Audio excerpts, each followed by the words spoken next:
Basically commissioner साहब ने हमें आदेश दिया था कि हमारे म्यूनसिपल कॉरपोरेशन एरिया में कुछ एरिया ऐसे हैं जहाँ पे हम पार्किंग जो है वो डेजिग्नेट कर सकते हैं रोड के किनारे किनारे। तो वो हमने अपने स्तर पर कुछ पार्किंग देखी भी थी, लेकिन फिर ये सोचा गया कि जितने भी डिपार्टमेंट हैं, पुलिस है, एसडीएम साहब हैं, पीडब्ल्यूडी एनएच विंग है, पीडब्ल्यूडी हमारा दूसरा है एक्सिन पीडब्ल्यूडी, तो इनसे जो है वो संपर्क करके इनके भी प्रतिनिधि और जो हमने पार्किंग फाइनल मतलब आइडेंटिफाई की है उस पार्किंग को फिर हम ये डिसाइड कर सकें कि क्या इसको हम डेजिग्नेट पार्किंग डेजिग्नेट कर सकते हैं या नहीं। तो उसके लिए हमने आज अणु, पक्का भरो और ये जो बाईपास वाला एरिया है ये सारा हमने घूमा है NIT तक। तो कुछ एक 5-7 एरिया जो है हमने आइडेंटिफाई किए हैं पार्किंग के लिए डेजिग्नेट। तो उसके बाद फिर कमिश्नर साहब से बात करके और उसको फिर डेजिग्नेट पार्किंग करेंगे ताकि वहाँ पे गाड़ियाँ जो है आराम से वो खड़ी कर सकें। तो उसी के लिए सर्वे किया था ये बेसिकली। जो ड्रोन सर्वे है वो बेसिकली हमारा जो पुराना MC का एरिया है, मर्ज्ड एरिया को छोड़ करके उसका हुआ है। और मैप बनने के पश्चात अब हम हाउस टू हाउस जो टीम है एजिसेक आर्यभट्ट इंस्टीट्यूट है हमारा एक शिमला में है, उनकी जो टीम है वो हाउस टू हाउस जा करके उसको वेरीफाई कर रही है।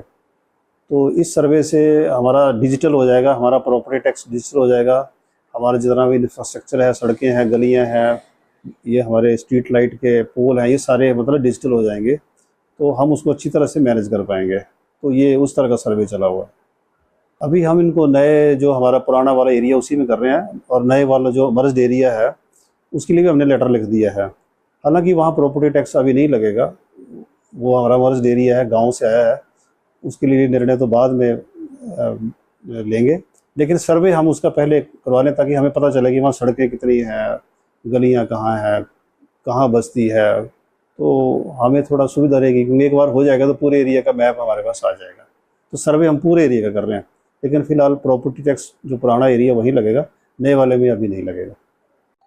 समय समय पर इसके बारे में हम इंस्पेक्शन कर रहे हैं। आज भी गए थे तो हमने बहुत सारे इसके बारे में एक्शन लिया है कि वो डेजिग्नेटेड एरिया जो वहीं रेडी फड़ी लगाएं। रेडी फड़ी भी हमारी सोसाइटी का एक अभिन्न अंग है। वहाँ लोगों को सब्जियां और जो सामान है वो मिलता है। तो लेकिन उनकी व्यवस्था इस तरह से होनी चाहिए कि वो ट्रैफिक या लोगों को आने जाने में असुविधा क्रिएट ना करें। तो वो उसको हम देख रहे हैं और जहाँ भी ऐसी दिक्कत है उसको ठीक कर रहे हैं। ये पहले हमने मुझे पता चला कि पहले इनको हटाया भी गया था और आज हमने दफ़े दोबारा इसका हम देखेंगे कि क्या हमने कोई परमिट जारी किया है हमारे ऑफिस से या कि ऐसे बैठे हैं। अगर वैसे तो परमानेंट परमिट तो नहीं होगा, वहाँ का टेम्परेरी होता है, हर महीने का टेम्परेरी होगा, तो वहाँ से उनको हटा देंगे दोबारा, फिर उसको खाली करेंगे क्योंकि वहाँ लोगों को बसें से उतरते हैं लोग, वहाँ खड़े होते हैं, रेन शेल्टर है, तो वहाँ से हटाएंगे उनको।